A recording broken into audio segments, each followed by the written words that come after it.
shukrani. Ni vyema kuanza chochote unachotaka kufanya na moyo wa shukrani asubuhi ya leo, maana Bwana amekuwa mwaminifu kwetu, ametutunza wiki nzima, amekuwa upande wetu, ameenda pamoja nasi, tumekuona akituneemesha. Tunasema asante asubuhi ya leo, tunasema asante Bwana wa majeshi, asante Mfalme wa amani, asante kwa neema yako Bwana, asante kwa ukuu wako Jehova. Wewe ni mwaminifu Bwana wa majeshi, wewe ni wa ajabu asubuhi ya leo Bwana, wewe ni mwaminifu Baba wa mbinguni. Hakuna aliye kama wewe Bwana, hakuna wa kulinganishwa na wewe, hakuna wa kufananishwa na wewe Bwana. Matendo yako ni mema Yesu, matendo yako ni makubwa Bwana, matendo yako yanatisha asubuhi ya leo. Wewe ukisema unabariki Jehova, hakuna wa kupinga asubuhi ya leo. Ukisema unainua watu wako Baba, hakuna wa kupinga. Mungu wa Israeli, ndiposa Bwana asubuhi ya siku ya leo tunaingia na moyo wa shukrani mbele zako, tukisema ni asante Bwana, asante Bwana wa majeshi, asante Mfalme wa amani, asante kwa neema yako Bwana, asante kwa kibali chako asubuhi ya leo, asante Mfalme wa amani.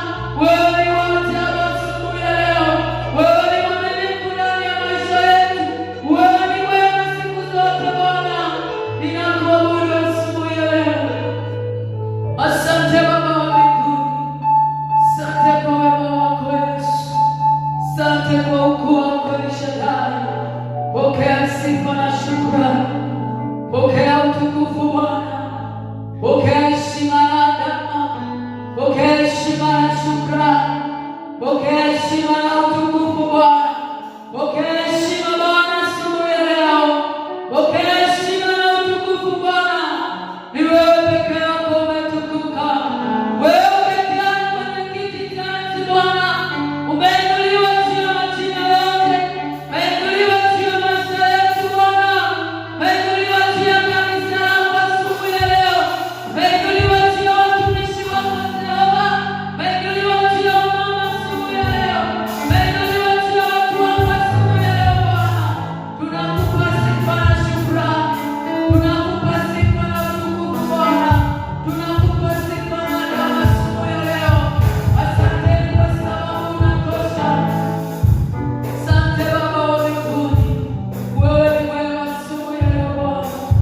Asante Mfalme wa amani, asante kwa ukuu wako Jehova, jina lako libarikiwe Bwana. Asante Bwana wa majeshi. Heshima,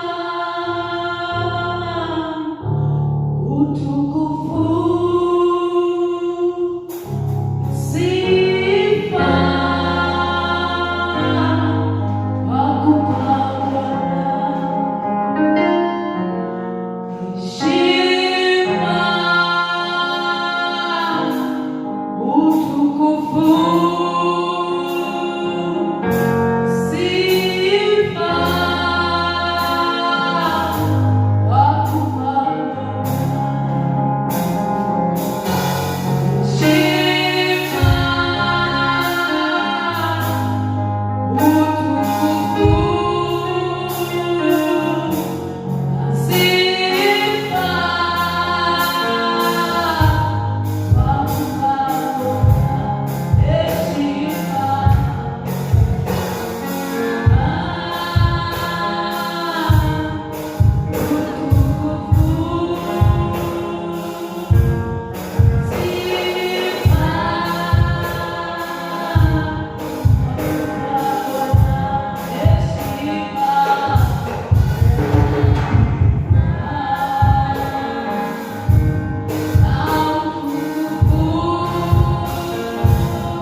hiyo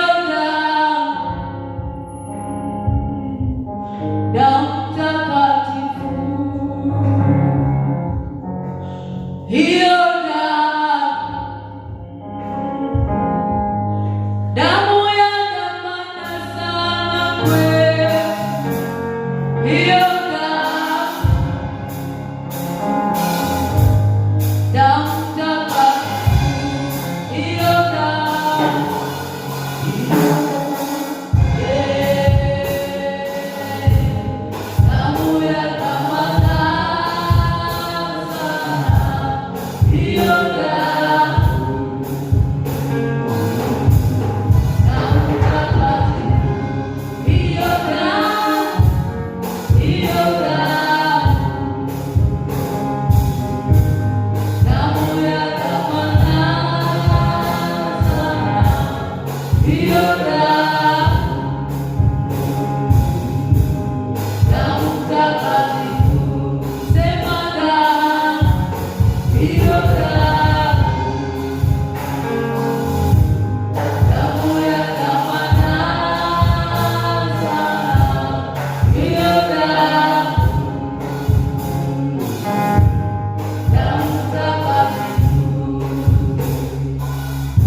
dance.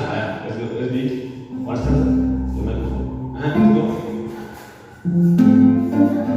Ngoja, kuna watu hawajatikika.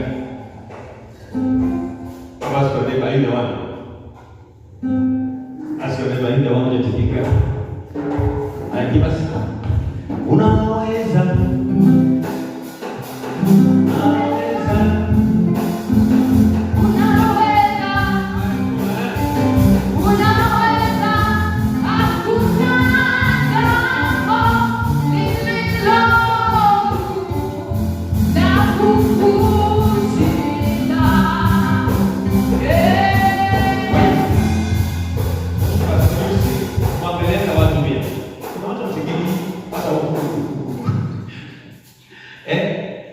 You know, my happiest moment is when I'm in the presence of God. Hallelujah.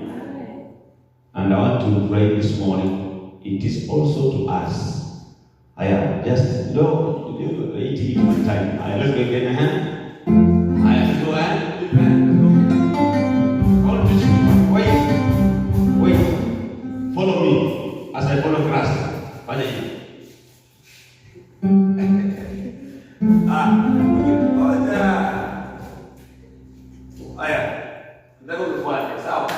Let's go ahead.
Let's take our seats in Jesus' name. I want to thank God for all of us this morning. You know, when we come to church, katika Ibrania 13 mstari wa 15 nasema kwamba we should continually give God the sacrifice of praise. Hallelujah. Kama kuna assignment tuko nayo asubuhi hii, ni assignment ya kumsifu Bwana. And I want to thank God for sisi wote asubuhi ya leo. Tumekuwa na wakati mzuri katika maombi. I know, kiangalia most of us, maybe ibada ya message.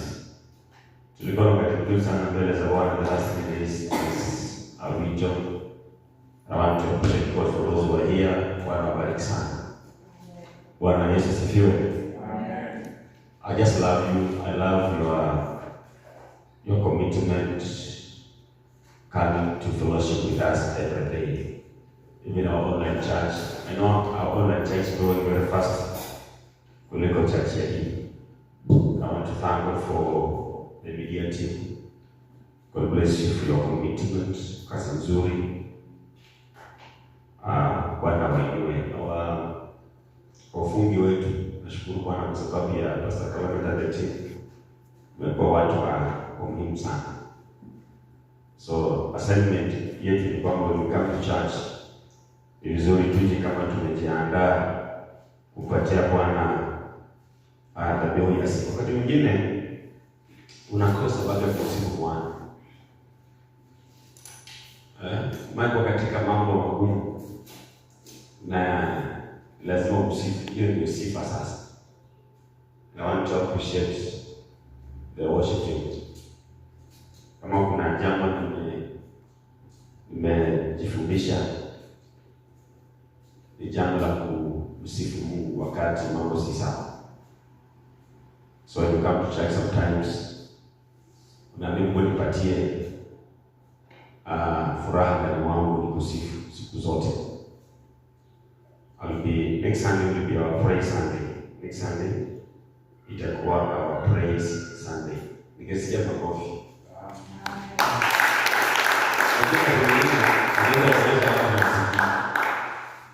Na najua nimekuwa wanafunzi wa Kristo kuanzia juzi nimeamua kwamba hata kama ni kuhubiri, Bwana nifundishe kuhubiri vizuri zaidi.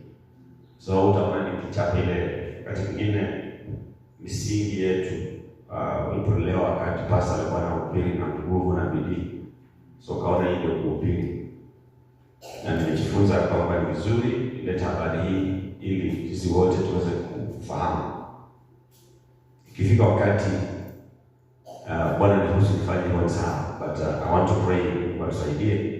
As a church, we are growing a church of Christ, a church in the word of God. Praise be to the Lord. Ibada hii imekusudia kama ibada ya Kiingereza, so that we save time, because ibada hii if we fail to save time, tutaingia kwa ibada nyingine ambayo na some of us here ni wanafunzi, they need to go to school by 9. That's why we say by 7 we'll be here.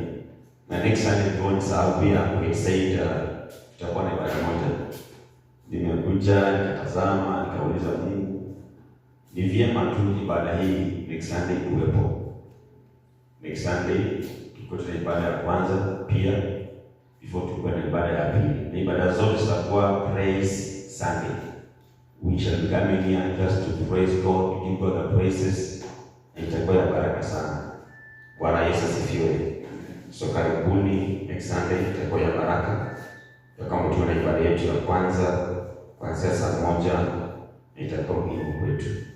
Asubuhi ya leo I want to pray that we share the word of God. So you keep time please, saa 1 mwe hapa. Ili you can have some good time before the Lord. Itakuwa ya baraka sana. Wiki hili nimekuwa nikifundisha neno la Mungu in the book of 1 John. Na nimejitahidi katika Bwana ya kwamba I shall be covering the book of the last 4 books. 1 John, 2 John, 3 John, and the book of Jude, then Revelation. Ni vizuri sisi zote tuzame katika maandiko. You know, when we get filled ourselves in the word of God, something new begins to happen in us. Bwana Yesu asifiwe. In this book of 1 John, this is a book written by Apostle John to counter attack the false teachers. Majira haya walimu wa uongo walikuwa wameinuka. Na hata leo hii maandiko ni nzuri kwetu. Walimu wa uongo walikuwa wameinuka. Na mtume Yohana namuita yule aliyependwa na Kristo kabisa, anatunenea mambo muhimu na jinsi ya kutembea katika Bwana na katika mwanga. Bible says ya kwamba in the book of 1 John number 1 that God is the light. In chapter number 1 verse number 5, Bible says, this is the message we have heard from him and proclaim to you that God is light and in him there is no darkness. Ya kwamba this is the message we have heard from him. From who? From the Lord. And declare to you, God is light, in him there is no darkness at all. So God is light. Praise be to the Lord. Ukiwa katika Bwana, Bwana ndiye nuru. So asubuhi ya leo tumishi wa Mungu, as we gather in his presence, we need to know and believe and understand God is light. That's why John is speaking to the church. Barua hii haijaandikwa a specific church, imeandikwa for the body of Christ. Ya kwamba Mungu ni nuru na na katika yeye hakuna giza. So when we claim that we are born again, inamaanisha kwamba we need to walk in the light. Tell your neighbor, walk in the light. Because God is light.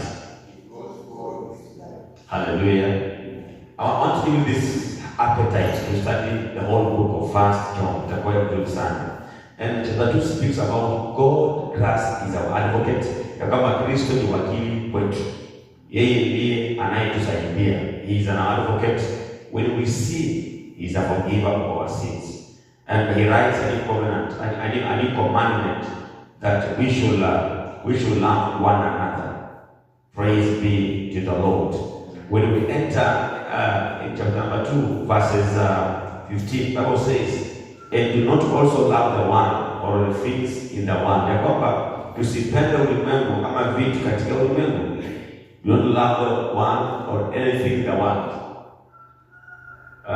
The world is very sweet, and the things of this world are so good to our eyes. But this is the caution: do not love the world. Kuna tendency watu kupenda ulimwengu.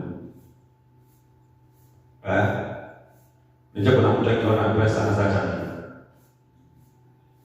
Ndio maana siku hizi people have loved their phones. Imagine mtu anaenda kuattend kwa simu nje na arudi. How can you afford pesa na mbivu? Kwa sababu simu yako imeitana kama una message, unaenda kule nje ushughulikie tena kurudi kanisani. Do you really love God? I'm asking. How can you come to church late? Do you love God? Or you love your duties? Jana katika maombi nilikuwa na kazi, nafanya kazi kama 3 mahali. Na nilikuwa nafanya zote. It was very technical work which I was to be there. And I was leading prayer on this altar. I said, God, give me the grace. Na Bwana akanipa neema, nikakuwa hapa na nikafunga maombi ya jana. Why? I just love you. Beyond everything is one. No. Anything you are doing aside, our duties, our words, should not take God's position in us. Wengine tunapenda jamii zetu zaidi kuliko Mungu. Hivi mama akifanya polepole kwenye bata mwacha anipate kanisani. Sina excuse yoyote ya kutofanya kazi ya Mungu. I have no excuse. Hallelujah. Nikizembea ni mimi mwenyewe. Sina excuse yoyote ya kutofanya kazi ya Mungu. Hebu jiulize, ni kitu gani hicho ambacho kinafanya usitumike? Sumana nikipost kidogo nasikia ujumbe. Wakati nataka haraka wewe sikia ujumbe. Ni kitu gani hicho ambacho kinakufanya unakuwa busy on Sunday?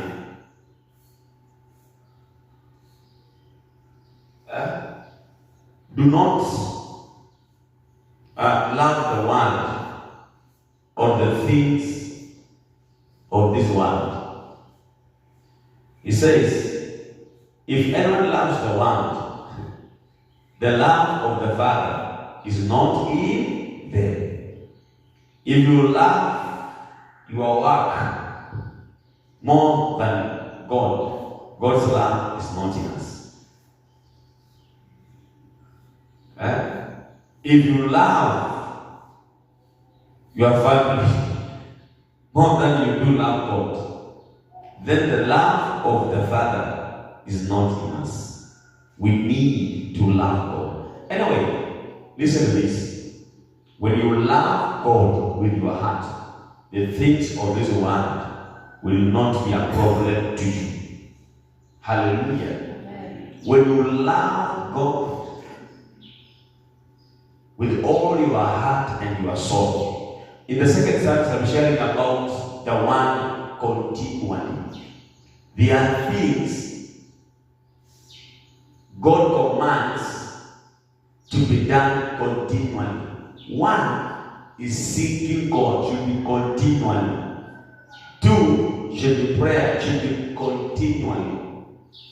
Three, loving people, your brother and sister, should be continually. For giving unto the Lord should be continually. All this should come when you have the love of God. So whoever loves God will not love the world. So you cannot love God together loving the world. It can't happen. There's one who love more. And your man, let me say this. Anajua hii itaweza kuwabonga wengi wetu. Mnaruhusu? Unaruhusu iseme jana pale na nibonga sisi wengi. Ukasikia nauliza, mnaruhusu niseme jambo ambalo litakugonga wewe leo? Mnaruhusu? Mpaka naongea na watu asubuhi ya leo. Are you ready? Pastor, are you ready? Are you ready? Kitu ambacho kitakugonga niseme saa hii. Are you ready? Mkristo ambaye anakujanga church Sunday dakika 2-10 peke yake on a Sunday haiko serious. Silence. Rubie.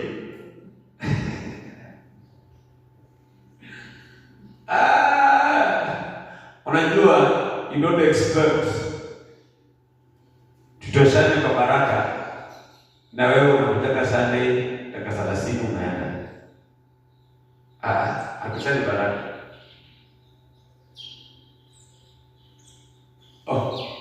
Sio silence sasa.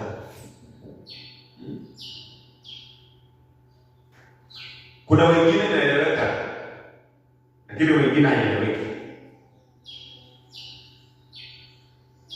If you are willing to grow and love God, every time you should be worshiping God, even at your workplace.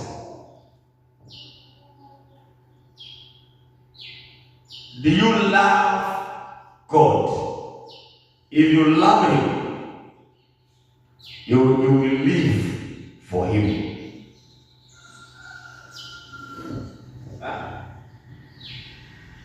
I want to be a good father, and I want to watch us grow. Maji kuna mtu anaomba kusanya itakabili. Nataka Mungu amlinde, amuongoze, ambariki mwezi mzima. Sasa leo nikuhubiri, kuna kitu kinakuingia. Do you love God? If you love someone, can you stay away from him for 7 days?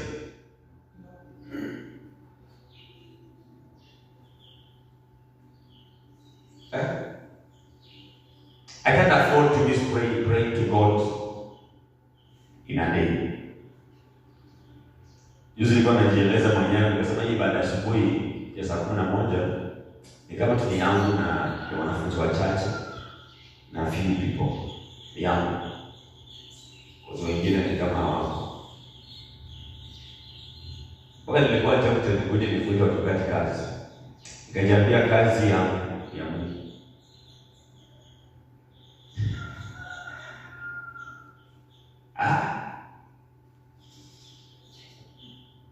Why?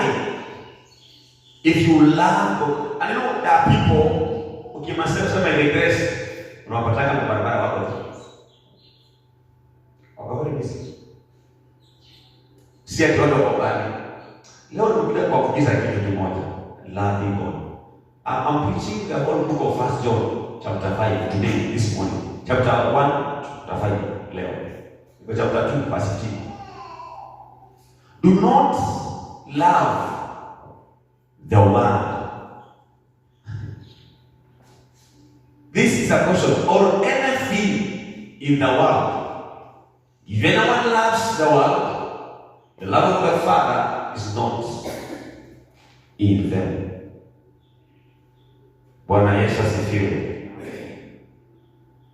Chapter number 3, Bible says, see what kind of love the Father has given to us, that we should be called the children of God.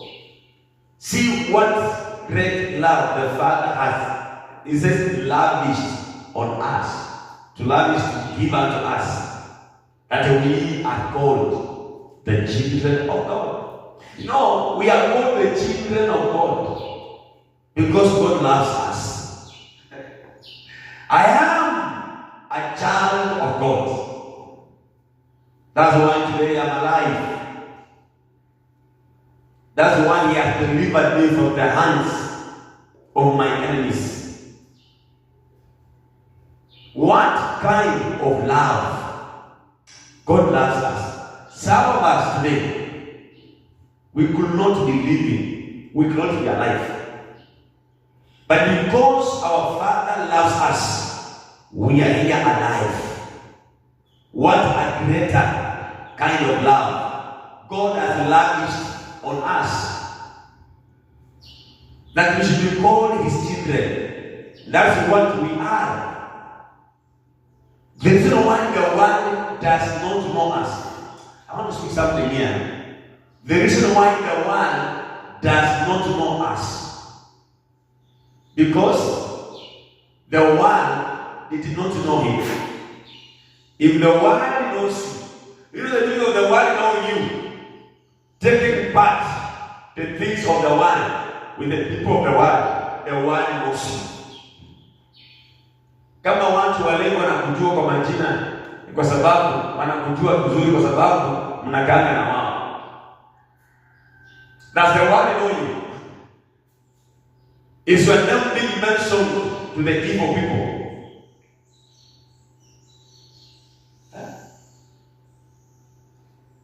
The world does not know us because we don't belong to them. Yes, there's a time the world knew you. I'm very sure I cannot walk 2 meters with a drunkard if not only I'm preaching to him, because we don't relate. We do not know each other, because I am of the light and he is of the world. So because I am of the light, I need to shine in his darkness for him to see the light. In fact, we are called to go and shine in darkness so that salvation can be preached to them. The world does not know us. Tell your neighbor, the world does not know you, because you are not of them. Bible says this one I can't tell. Verse 3 says, and everyone that hopes in him purifies as is pure. Very about verse 3. Chapter 3. And everyone who has this hope, he purifies himself because he is pure. God is pure. There's a message the church is missing today. The message of purity.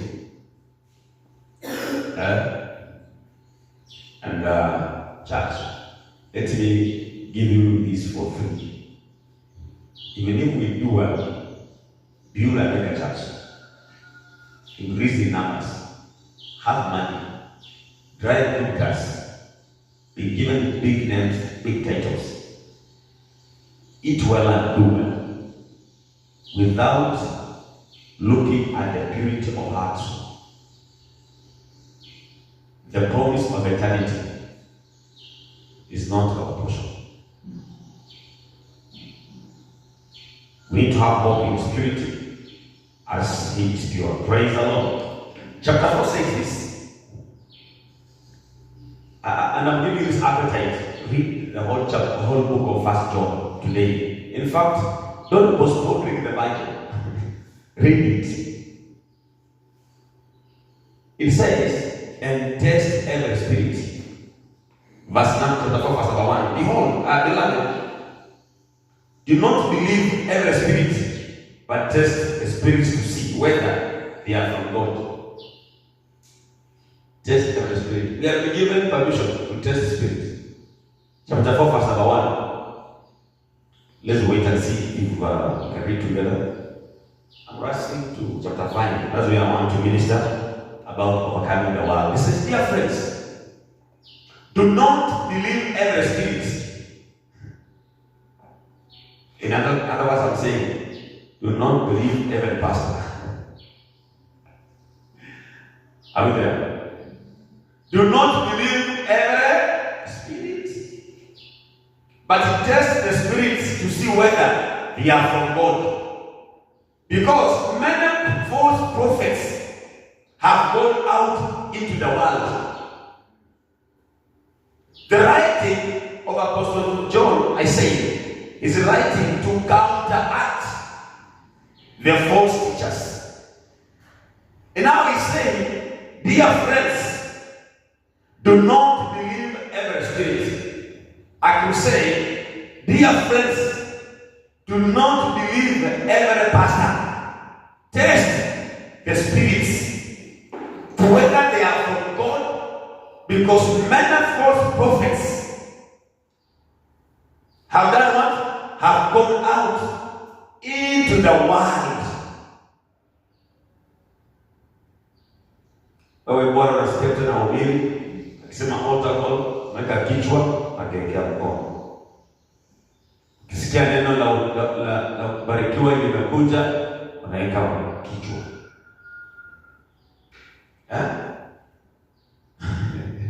Test. Let me give you how you test it. If I'm preaching to you and you feel like we can't rhyme, it's like you're feeling hard, listen again. Don't be in haste.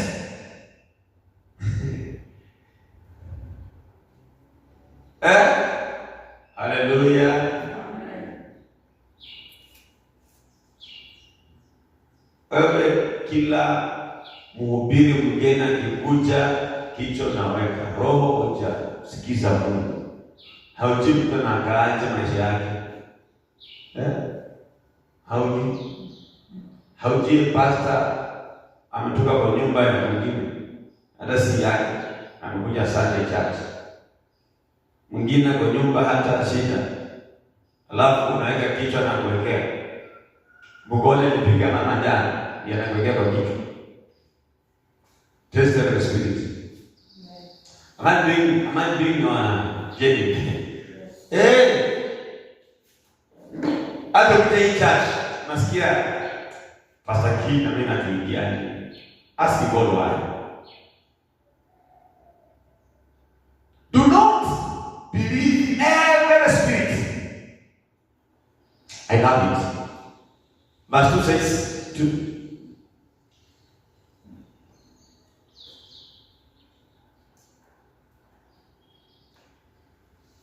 This is how you can recognize the Spirit of God. Every spirit that acknowledges that Jesus Christ has come in the flesh is from God. How do you know the Spirit is of God? When one acknowledges that Jesus Christ has come in the flesh is from God, and He is the Son of God. Anyone who preaches Christ away from this is not of God. And that's why every prophecy must be aligned in the scriptures. When someone tells you, I saw you dying, ask you, refer to the scriptures. Now some of you, ukiwa na shida, unakimbia kwa kuona. Kuna wakati tulipoteza washirika hapa in this church. And pastor wetu haoni, anahubiri injili very deep, lakini haoni. So, waende wanione. Wakaenda kuona. Baada ya mwaka moja mbili na wakutana na wao. Nakaa pesa kuwaliko. Amani si kwenda. Wewe sasa, ukiangua juu ya shida zako, hii unapata. Siwaambie Mungu akusaidie.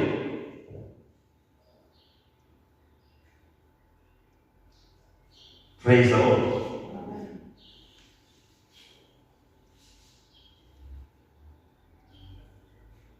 eti nataka pasta ukunione. Ukuniambia shida zangu. Hata nisijue shida zangu, si Mungu anishughulikie isipojua. Taste every spirit. Chapter 5 verse number 1. If you're writing, write this one down. Overcoming the world.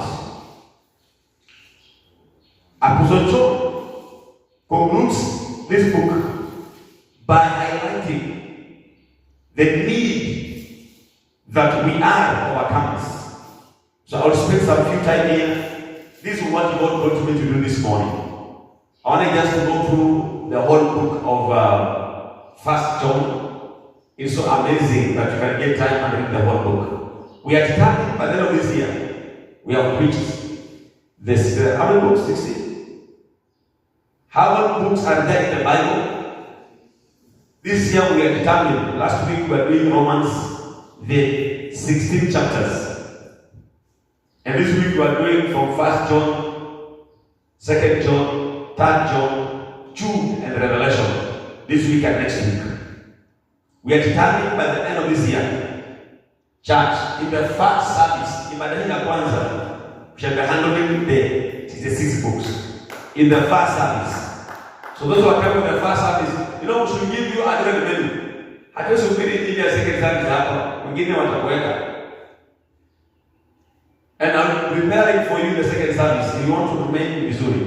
So, naamini wale wa ibada ya kwanza mtakongwa panel meeting. Na hii ibada ya panel meeting hapa na hapa. So, ukuje unakuwa very alert because we are reading the whole counsel of God. 1 John chapter 5 verse number 1 to 5. The Bible says this. Everyone who believes that Jesus is the Christ is born of God. And everyone who loves the Father loves his child as well. Verse number 2. By this we know, are we there? That we love the children of God when we love God and obey his commandments. Verse 3. For this is the love of God, that we keep his commandments, and his commandments are not burdensome. If you have your own Bible and learn the word, the scripture number 3. Number 4 says, for everyone who has been born of God overcomes the world, except the one who believes that Jesus is the Son of God. May God bless the reading of his word in Jesus' name. The 5 scriptures in chapter number 5, 1 John, speaks to us this morning that everyone who believes that Jesus is the Christ has been born of God. Everyone. I want to believe that I'm speaking to people who believes in the Lord. Verse number 1. Everyone who believes. Everyone. I begin by looking at the word everyone. Hakuna ubaguzi. Everyone.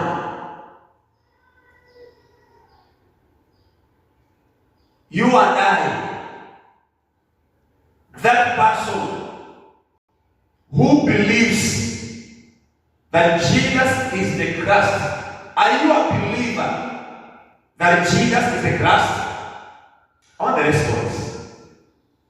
Are you a believer that Jesus is Christ? Look at the church. We came to church. Don't become so busy with your phone or with your kids. I'm asking, are you a believer that Jesus is Christ? Yes, I do. The more you respond, the more you receive. Unajua watu wanaingia church na wanaenda nyumbani zero. That's why tena shule wale mtu wa grade 4 anasoma lakini kwa number 1 anapalasa. Kuna malasta pia alikuwa class lakini hapo anasoma. And this one happens in the church.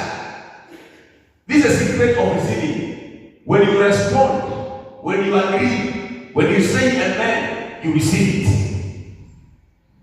So, you know, some people in this church are rising in the audacity of the power of God. They are rising in the fire, in the prayers. Why? These are people who are believing in Christ and they are receiving Him.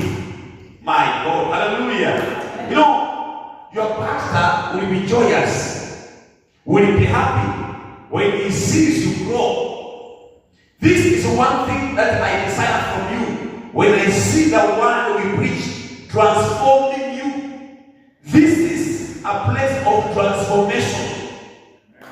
In fact, the testimonies we need to hear ni hii. Nilikuja kwa hii church, kuna vitu nilikuwa nafanya, niliposikia neno leo sifanyi, ni Mungu amenikomboa. Nilikuja hii church, nilikuwa mwizi, siku hizi siibi. Nilikuja hii church, nilikuwa mkora, siku hizi si mkora. Nilikuja hii church, nilikuwa msherati, siku hizi si msherati. Nilikuja hii church, nilikuwa napigana watu, siku hizi kupigana zina. Hiyo ndio testimony ya transformation. Maandiko haya inafanya. We have not just come to preach, we have come to transform lives. I didn't just come to finish a morning service. Ndio kuna ubiri bora, hasa unajua ni kuhubiri imefika. Hizi zingine kuhubiri bora ilikuja kubadilisha maisha ya mtu. Hawezi nisema last month nikasema kama umekaa hii church mwaka mmoja na hujabadilika, maybe mimi Bwana hakunitia wewe. Tafuta pastor mwingine atakusaidia. Hii ni mada ya kwanza. Ya pili ni sawa. Alikani we speak about continually. Lakini hii nasema ni kufanya balance. If you sit with this man of God for 1 year, na bado unang'ang'ana na vitu vya ulimwengu, na bado haujabarikiwa, na bado kuna mambo yanakusumbua, then mimi sikuitiwa kwa pastor yako. Usiendelee kung'ang'ana, tafuta mafuta mengine itakusaidia.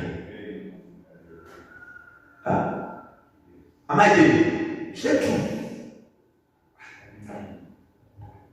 Jesse rahisi. Bana. Ni bosi kidogo. Kama bado ulimwengu umekushinda na kwa hii ibada haujaamua, kuna vitu mbili. Ya pili haujaamua, you just come to finish a service. Sitakuja nihubiri tu, nimekuja nibadilishe maisha ya mtu. Bwana hajanituma tu nikufurahishe, nimekuja Bwana akutengeneze. Na kutengenezwa si rahisi, unapigwa. And you know, Bible says, and the word of God in the book of Hebrews 4:12 is sharper than a two-edged sword. Neno hili lazima ikukatekate. Ibada nzuri wanasema the grace na umenyamaza aliwagoe home. Naambia leo pastor hata nipeleka vizuri amenikatakata. Neno hili lazima nikukatekate. You can't be the church. Na wewe sura yako unaanza ulimwengu inafanana. You're wasting time. Hii ndio njia ya watu waliookoka.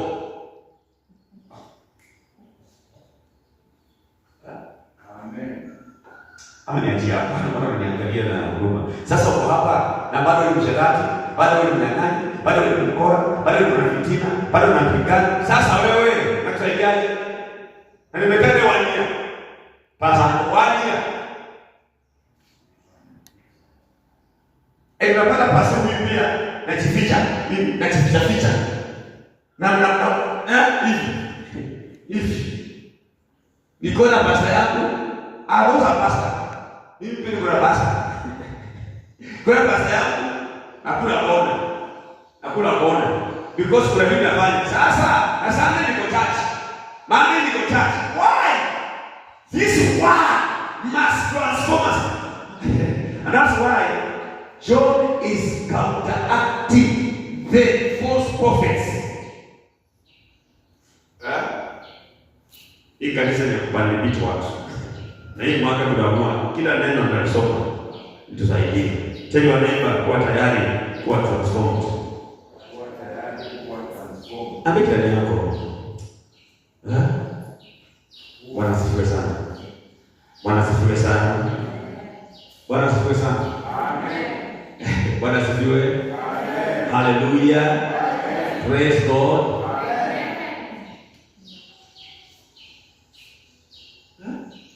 For the word of God is alive and active, sharper than any double-edged sword.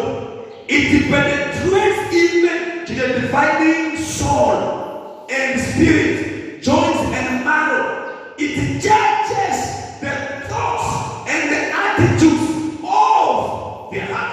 As I minister, judgment is happening in your heart. Nikisema mwanadamu unajiangalia inakukata, msherati inakukata, bali tumekuja kukatakata watu. Hata kinyamaza, bila kasema hata kinyamaza umesikia. Na sio Mungu Mungu alikuleta. Some people here, watu wengine unanikasirishana kwa sababu umekaa hapa. Utakana uwe umefika kiwango cha kufanyika mhubiri, kufanyika asha, kufanyika worshiper, kufanyika mtumishi wa Mungu, lakini kwa sababu haungejiruhusu Bwana akukatekate uko tu. Sitaki watu walisukue kanisani. Para mimi niingie na niende. Bwana asifiwe. Verse 2 says this. Wengine naomba Mungu sipo wakati ishara tumalize ibada. Ni sawa tu. By this we know that we love the children of God. Verse 2. By loving God and carrying out His commands. How do we love God? We love God by walking in obedience of His commands. So if you love God, you walk in His commands in Jesus' name. Verse 3 says, for this is the love of God, that we keep His commands. And His commands are not burdensome. Do you find the word of God burdensome?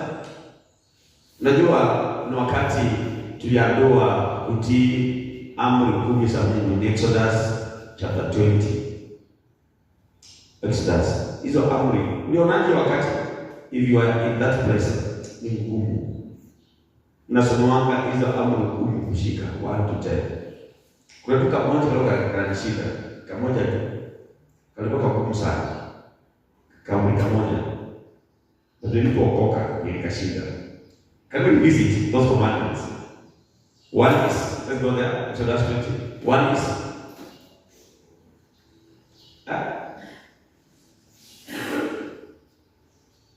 the first commandment is, number 1. Unajua kuna watu wanaokoka na wanasahau commandments za Mungu. Number 1 is, you shall not have before me. Number 2,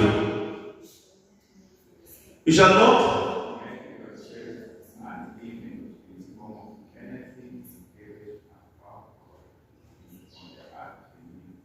number 3 commandment, you shall not go down to them or worship them.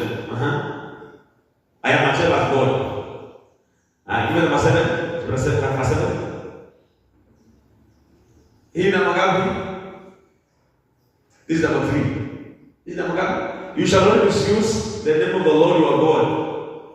Ati una ile unasema kuhusu una misuse the name of the Lord. Let's continue and go. This is number 4. Do you remember? Do you remember? Kumbuka siku ya Bwana na uiweke takatifu. Leo wengine siku hii ndizo sasa wana mipango mingi. Keep it holy. Aya, let's continue and see.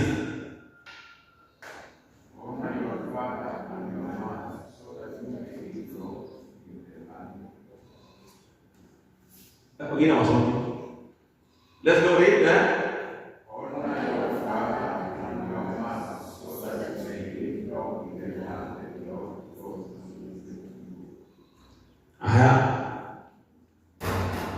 That's number 6. Come on. 6. And number 7. Number 8. Hapo sasa. Kwanza 7 kuna kazi hapo. 7, let's go 7 is 7. Ishano. Yesu akasema mimi nani naleta shida? Ukiangalia mwanamke na mtamani umeshakamua na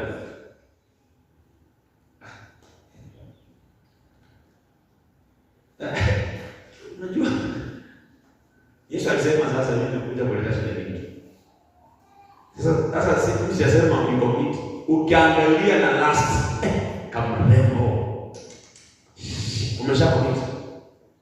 Hapo watu wamekomiti na watu na kama wamekomiti wanataka watu wiki mzima magari kwa barabara kutamani watu na uko church. Sasa tunafanya nini? And we need to revisit these commandments. Na Matthew chapter number 5 tukiendelea. Number 8 is you should not. Whatever the ways unaiba kuiba. Number 9 ni gani? You shall not bear false against your Number 10.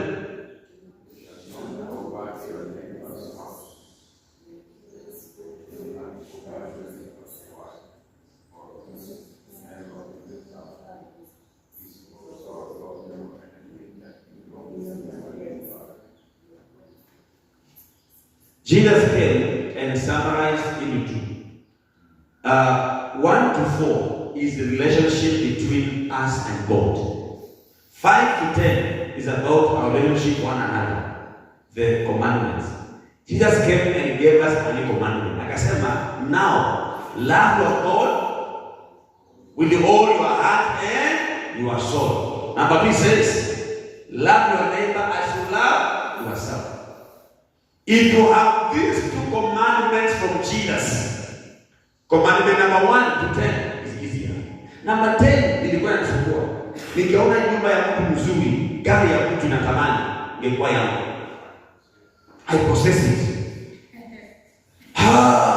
We are possessing the kasi kumoma. Wewe fanya kazi, pata pesa na gari yako, tena nyumba yako mzuri. Usitamani vitu za watu. Mtu akipiga mzuri unatamani. Wewe fanya bidii. Praise the Lord. If you love God, verse 3 in 1 John says what? You need to keep His commandments. It is not burdensome. Sheria hii si burden. Oh my God. Wokovu si burden. Unajua kwa nini wokovu inakuwa burden? Hautachaachilia mzima kwa Mungu. Ndio maana unaona kuokoka ni mzigo.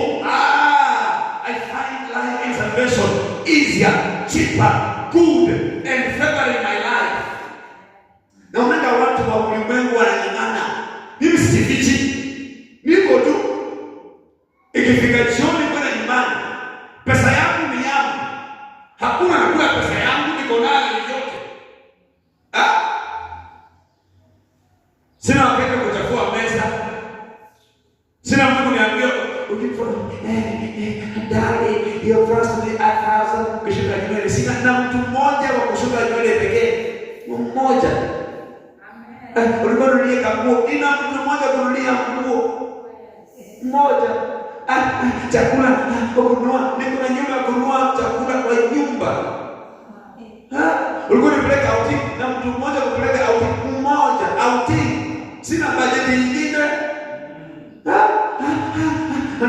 wake niko na mtu sana ndo kutamani. You know church, listen to me this morning. If you seek salvation abundance, you will fall. Wokovu ni kazi. I wish you could have said a bigger man. It is not burdensome, and his commands are not burdensome. Si mzigo kuokoka. Some of you nikiangalia ni kama wokovu ni mzigo. Tuko na kama ni serious. Unajua wokovu si kitu rahisi. Wewe unasema kuokoka si kazi rahisi. Why? Bado unatamani vitu vya nje. Unaona unapita kwa baa yenye kuanga. Mataa za green, blue, red zinafuata. Sawa kwa vizuri. Wewe utaokoka. Na kidogo utarudi. Kuna mtu kati yetu leo unaangana. Unajua kuna watu hapa. Kuna watu kuhubiria. On Monday unarudi huko. Sunday unakuja. Wewe amua mahali pa kubaki. Kama na huko bado. Injili unajua si wale wanaokoka. Injili ni wale ambao waliokoka. Wewe na nini? The commands of God are not burdensome. Christ has saved us. You know, on this altar, we have come to lift Jesus. He is our Lord. And he says, love your neighbor as you love yourself. If I love you, why should I sleep with you? Why? If I love you, why should I steal your things? If I love you in the Lord, why should I become a false witness? If I love God as myself, why should I dishonor my parents? Why?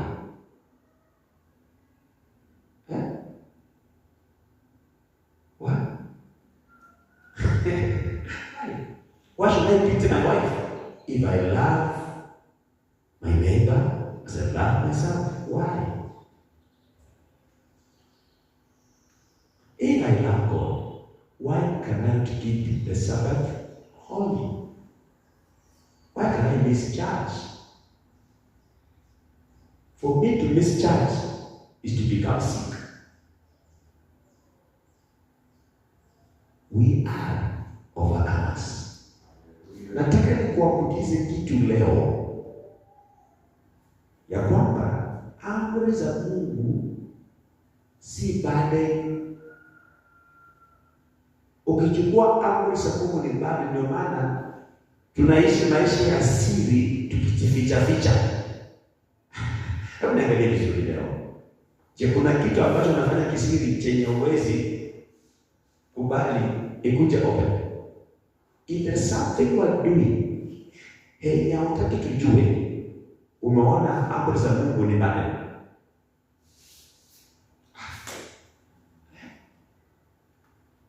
Imagine na mtabaki hivi nilikuwa nahubiri dauni hivi mwaka mzima. Kama kuna kitu nafanya na utaki tujue. Sasa, and that's why mimi nikiulizwa watu I can't open sana. Mimi sivyo open.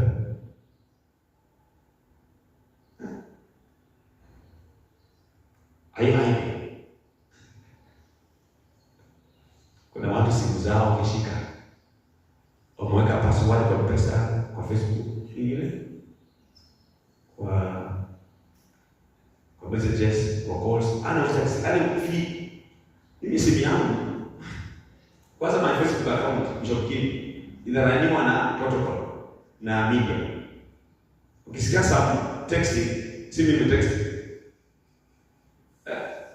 Na Facebook ina uchafu. Messenger wako na Facebook account iko tu hapo. Iko tu. Ukitext I love you pastor, tutaona hivi huyu anapenda pastor. Even my WhatsApp umeshare kwa simu nyingine inakuja. Why should I live a life of a lie? Na wewe simu yako maneno, simu yako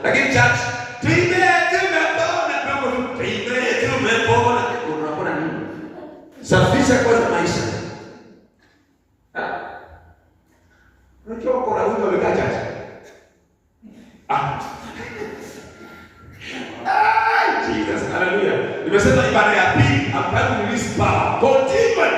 I'm inviting you. If you want to smile kuja ibada ya pili. Wakora wengi wa washerati, wanangani, wengi wako church. Nataka niambia usiwahi kufikiria kuwa kanisani, ufikie kanisani watu wazuri. Watu wengine church bado wanapanda biti. Unapata dei aika sana church ama kijana kamechapa suti kama mimi. Sema haleluya rabaganda yaba ganda raba. Nasema yes. Ikaenda wedding. Wacha ufikishe kwa nyumba unasikia hiyo bibi unasema.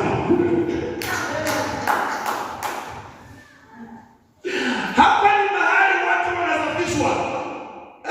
Bado watu wanadhibiti.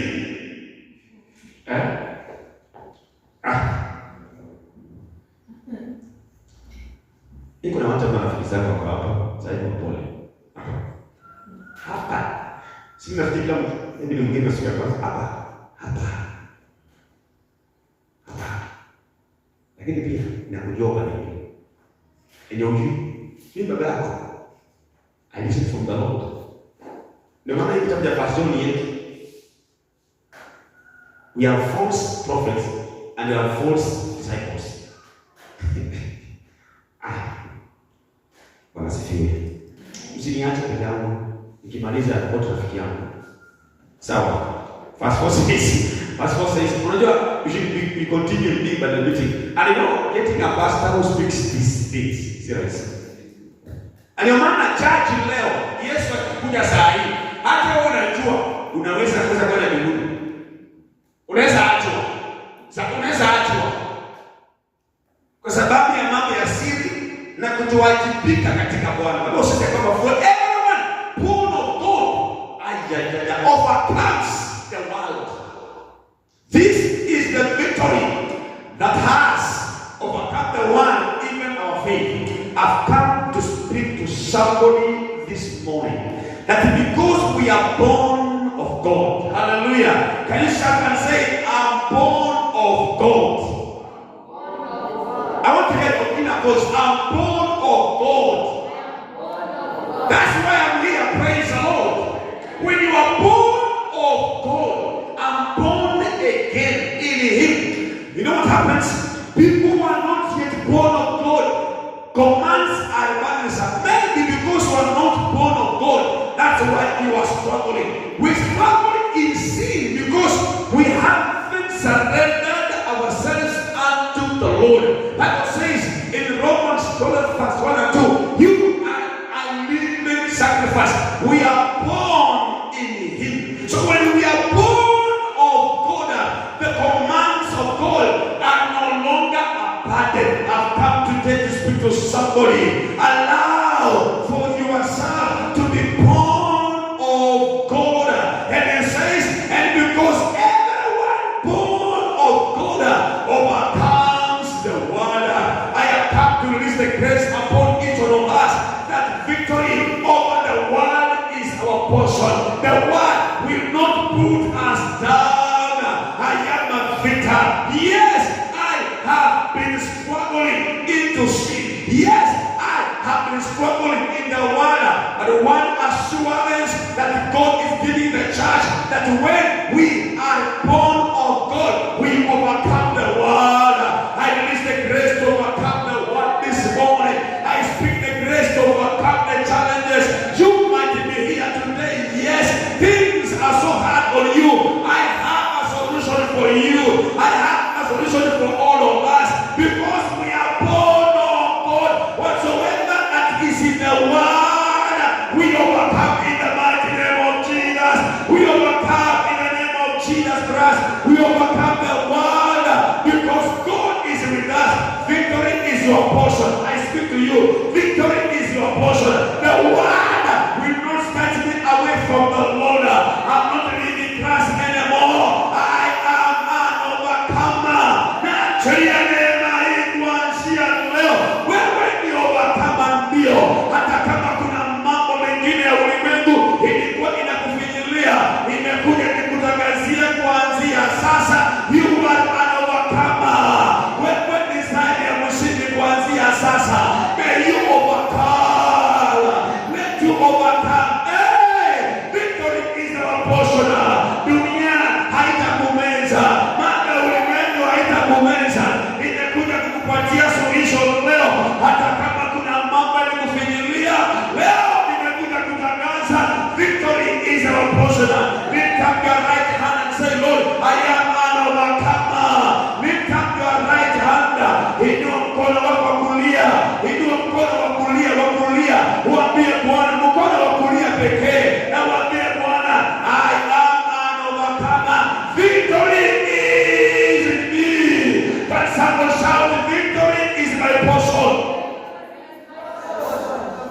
Oh my God. Hallelujah.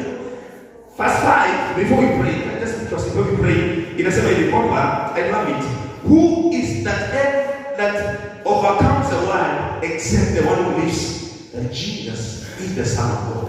We came today because we believe Jesus is the Son of God. Can we confess Jesus is the Son of God?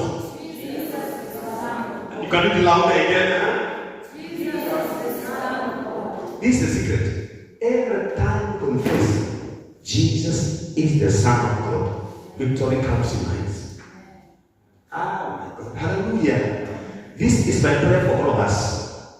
Yes, the things of this world could have been beating you down. People could have spoken things. Now, there are people who knows you the other way out. We have come to overturn the way they know us. Amen. Because they will no longer know us. We are coming out from them. And when they will see us, they will fail to know us. Watashindwa kutujua because we are born of God. I declare in this service, in this morning service, no one is going back in the world. Hey, no one is going back in the world.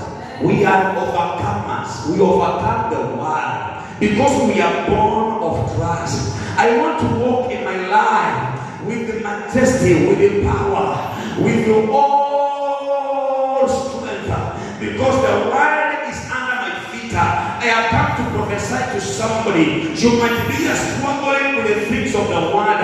You saw God's commands as burdensome. Today we have come God to deliver us. We have come God to deliver us.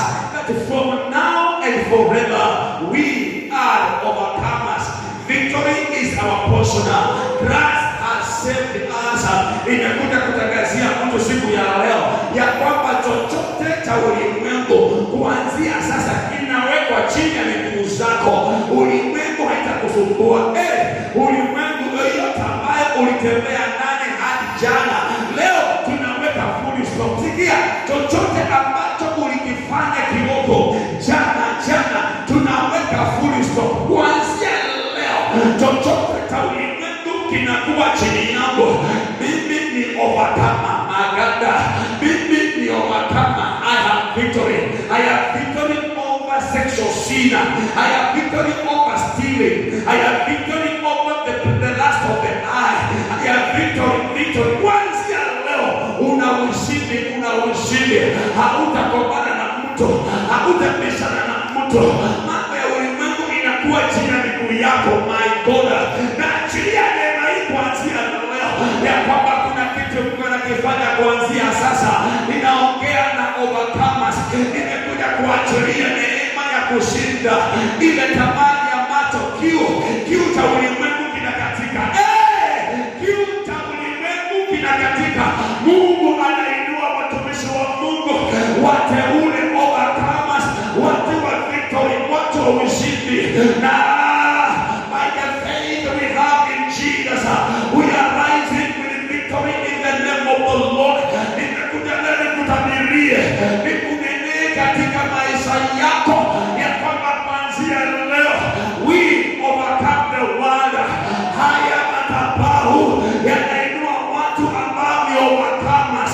Tuna overcome kile kiburi, tuna overcome ile anger, tuna overcome matatizo, tuna overcome tamaa ya macho, tuna overcome tamaa ya mwili, tuna overcome chochote cha giza.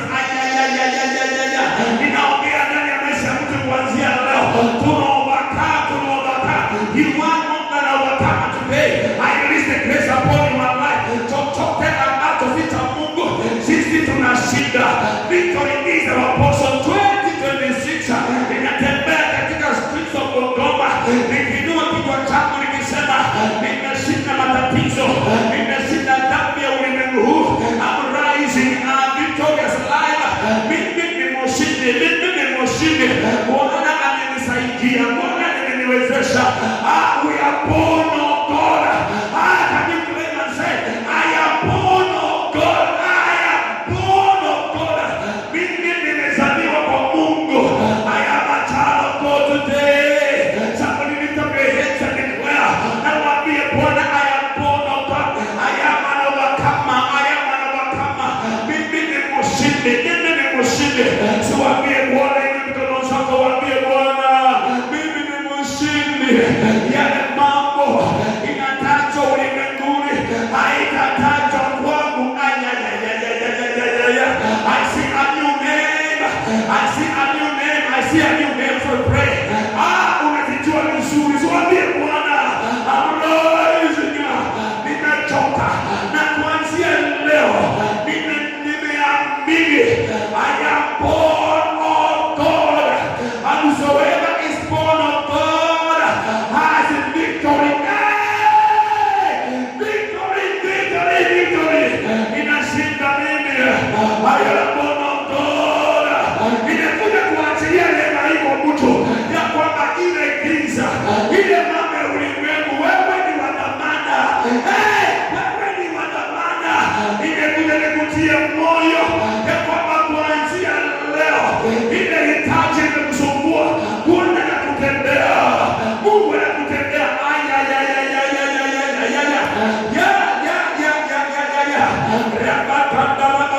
Pray. Somebody make a prayer this morning. Pray. In the mighty name of Jesus, pray. In the name of Jesus.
Hata ukajiambia maybe niliumbwa hivi, maybe hivi ndivyo nilivyo.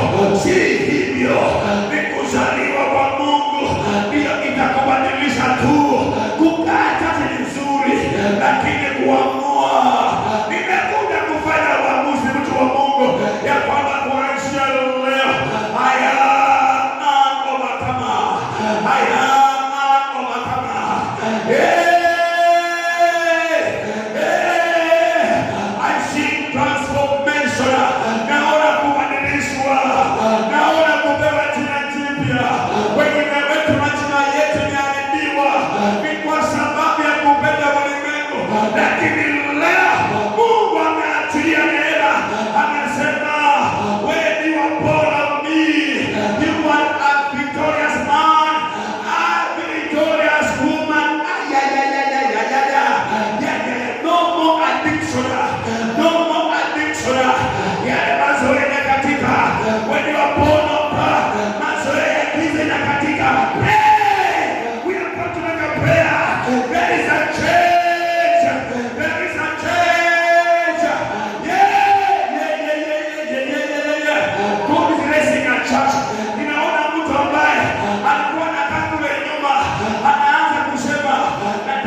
You are victorious. Nimetuma nikuambie, nasikia Bwana kinenea, nikuambie kwa upendo wake kwetu katika First John chapter number 3, Bwana anatupenda kwa sababu ya upendo wa Mungu. Anataka ufanyike kiumbe ambacho kimeshinda ulimwengu. We are going to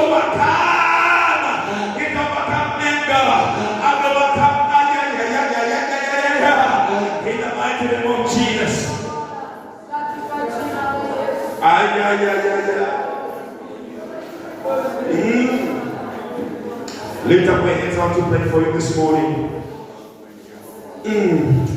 I hear this to say. I hear God giving me these words on my tongue. God is going to transform us, and He has begun it. There are people here. God is transforming your life. People begin to say, be like brother so and so, sister so and so, because He's no longer of the world. No one today can invite me to drink beer. No one can invite me. No one today can invite me in his evil acts. He knows I don't belong to him. Maganda. I'm praying to God, servants of God. A church is a place of transformation. This message is for all of us. Ujumbe huu ni wetu wote. Si wa mtu mmoja ama mwingine, ni sisi zote. Tunashinda. Wakati mwingine unakasirishwa mpaka unakosea mtu aliyekasirisha. Wakati mwingine kuna kitu kinafanyika unashangaa. My God. Leo hii Bwana, taka uinue mkono zako leo na uweke macho yako kwa Bwana. Unaweza funga tu macho yako kuangalia Mungu. Na mwambie Bwana nisaidie ama wakati. Nikitoka hapa leo nafanya maamuzi. Hata niwe mchungaji, I need to overcome everything. The eternity of God is for the overcomers. Those who have been born of God. Mambo hapa, mambo mengi yanafanyika kwako. Mzee, kijana, God is calling us overcome. When you overcome the world, a new name is coming. I prophesy a new name to you. I release a new name, a new beginning. A new name is coming in your life. A new name from your neighbors. A new name from your friends. A new name is being born. Tangaza leo, ibada hii Bwana anachilia new name to you in the mighty name of Jesus. Father, we thank you. We love you, Jesus. Pray after me. Sema Bwana Yesu. Kwa sauti kubwa, Bwana Yesu. Asubuhi ya leo nimesikia habari yako njema katika waraka wa kwanza wa Yohane ya kwamba Mungu wewe ni nuru, wewe ni mtakatifu, wewe ni wa upendo, na umetupatia nguvu ya kushinda ulimwengu. Nimerejea leo nikusikize, imani yangu ikakue tena na ukanirejeshe.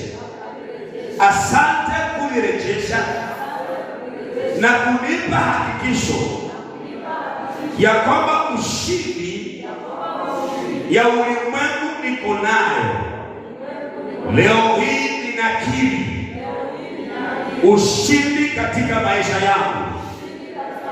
Chochote ambacho si chako, si changu tena. Chochote cha ulimwengu si changu tena. Ninakishinda kuanzia leo. Bwana, wewe ndio msaada kwangu. Ninakiri asubuhi ya leo ya kwamba nimezaliwa ndani mwako, Mungu. Nimezaliwa ndani mwako, Mungu.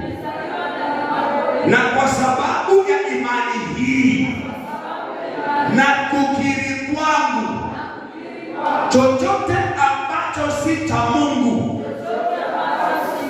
si changu tena, katika jina la Yesu, katika jina la Yesu, katika jina la Yesu. Na kuanzia leo mimi ni mshindi juu ya ulimwengu. Mimi ni mtoto wako Yesu. Damu yako imenifunika, umeniosha sasa kwa damu yako. Ninapoondoka leo, damu yako imenifunika, damu yako nitafanya mapenzi yako. Kuanzia leo, enda pamoja nami Yesu, nikutumikie, upokee utukufu wako. Asante Bwana kunipa neema ya kukubali wewe. Umenitoa kwa ulimwengu, umeniandika kwa nuru, nitembee kwa nuru. Watakaponiona waone nuru ndani mwangu na wakufuate wewe. Asante Yesu, ninakupenda. Ni kwa sababu ulinipenda kwanza. Asante Yesu. Sema amen, pigia Yesu makofi mazuri. Greet your neighbor and tell him I'm born of God. Greet your neighbor. Rudia born of God. Haya, rudia mwambie, now expect to see a new me. Wazee wale ambao walitembea na wake zao umezao, bado utaona a new me. Tell someone you see a new me. Tell someone you see a new me. God bless you. Can you take your seats in Jesus' name? All of my time is gone. God bless you. I want to invite you for our giving service. Bwana wabariki sana. Take your offering, your tithe. Tunabasha fungu la mahali. Kama kuna fungu la kuhili tutakueleza. Kama una tithe, tufuate basha. And if you are giving your money through online, let me also encourage you. Kwanza kutoa pesa kwa online. It was the tupatie a Bible is here. Biblia ya chini ya welfare account. Na wengine kwa welfare na hii ya sadaka. So you can rise up on your feet to give our offerings before announcements we leave. Our time is over. Kama unafungu la 10 na mkono kwa juu, ukupate bahasha. Tuseme kwa miguu zetu. I feel so honored to have you here this morning. God bless you. Wale ambao tuko huku, tutakuja give your offerings here. Wale tuko huku, we just come here. Can you give it in a haste? Tutaimba. Just come and give. Let's pray. Take your offering. Your offering unaweza ifanye kwa kadri mbele za Mungu ama unaificha. Nataka leo ndio bila kukosa kufunga macho. Karibu. Anasikia. Take your offering. Simame. Can you pray for the offering? Ama unaificha hivi. One day nilikuwa najibu ibada ibada. Pastor akasema sasa Take your best offering ukatoa. Akasema usikuje hiyo zawadi ya Mungu. Ebu ifungwe usifunge macho unenee. Inua juu na unenee. Mimi nilikuwa nimetoa shilingi 50. Nilikuwa tulipo. Nilikuwa na 50 na zile. Na 20. So nimesema 50 nakula kidheri kienda kwa nyumba. Nilirudisha 10 20. Katika 50 nikainua. Nilikuwa upoa. Sasa kubarikiwa. Can you raise or no? I raise up your offering. Usikuje macho. I speak about it. Mungu Bwana, kadri ya sadaka kutolea nipe hili katika jina la Yesu. Father, I declare that these offerings have opened my doors. We bless you because we love you. Asante ninapokutolea leo, Bwana upokee. Katika jina la Yesu tunaomba tukiamini. Bring your offerings here in Jesus' name. I wish you did it early.